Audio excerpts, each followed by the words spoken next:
so-called spy balloons.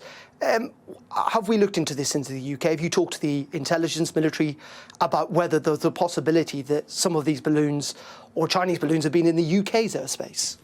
Well, I want people to know that we'll do whatever it takes to keep the country safe. We have something called the Quick Reaction Alert Force, which involves Typhoon planes, which are kept on 24/7 readiness to police our airspace, which is incredibly important. I can't obviously comment in detail on national security matters, but we're in constant touch with our allies. And as I said, we'll do whatever it takes to keep the country safe. But just specifically, to date, you do not know of any instance of spy balloons being spotted over UK airspace? As I said, I wouldn't comment in detail on security matters, but people should be reassured that we have all the capabilities in place to keep the country safe, including the Quick Reaction Alert Force, which has Typhoon planes, which can police our skies on 24/7 readiness. But more generally, we're in touch with our allies and we'll make sure that the country is always protected. Now, just on Richard Chop, the chairman of the BBC, lots of questions over the weekend about his position, not least of all because a select committee of MPs, including Conservatives, said that essentially he had made mistakes. Do you have confidence in the BBC chairman? Do you think he's undermining BBC impartiality?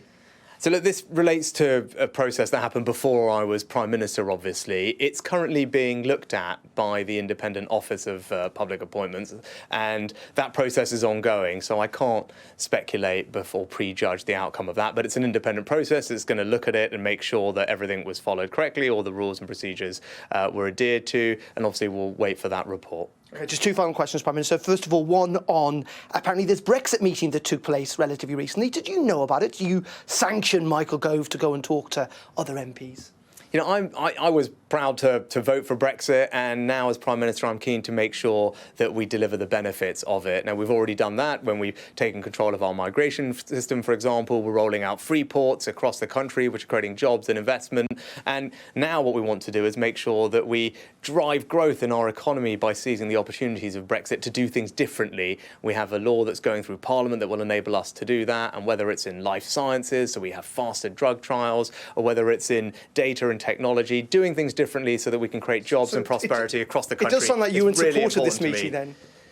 This is not about the meeting. This is what I'm talking about, what the government is doing, and that's making sure that we capitalise on the benefits of Brexit. Trade deals that we're signing all around the world and constantly in dialogue with other partners as we speak to increase the links between the UK and countries everywhere. That's good for people's jobs here at home. Those are just a few of the things that we can do differently because of Brexit, and we're going to keep delivering those benefits for the British people. Cool. And just very finally, the Times today are saying that water companies are going to avoid big fines. We know some of them have spilled sewage into rivers and to lakes.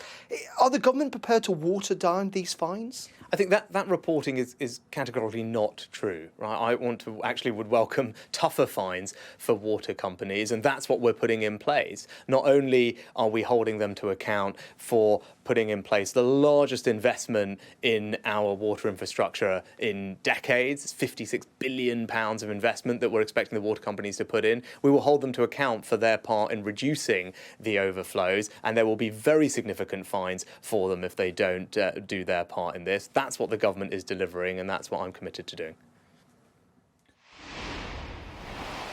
So our political correspondent Liz Spates joins me now from Westminster and watching the Prime Minister Rishi Sunak there. Liz, he spoke quite a bit there, didn't he, about China-UK relations after the spy balloons. What did you take from that? Well, first of all, just from the series of questions and answers there, you see the many issues that Rishi Sunak has on his plate: aid to Turkey and Syria, spy balloons. He also has this issue of the BBC chairman hanging over him as well. On this issue of spy balloons from China, I think it's fair to say the Prime Minister trying to put forward a calming message on this. He said that the UK will do whatever it takes to keep people safe and to monitor its airspace. He couldn't give an answer and said he didn't want to give an answer because it would be too much detail on UK security on whether any of these objects have been spotted in the UK. But he said that we are, as a nation, keeping in touch with allies on this issue at the moment. So the first time that the Prime Minister has responded to this issue since we've heard from the Defence Secretary this morning, Ben Wallace, that he has, in response, launched a security review.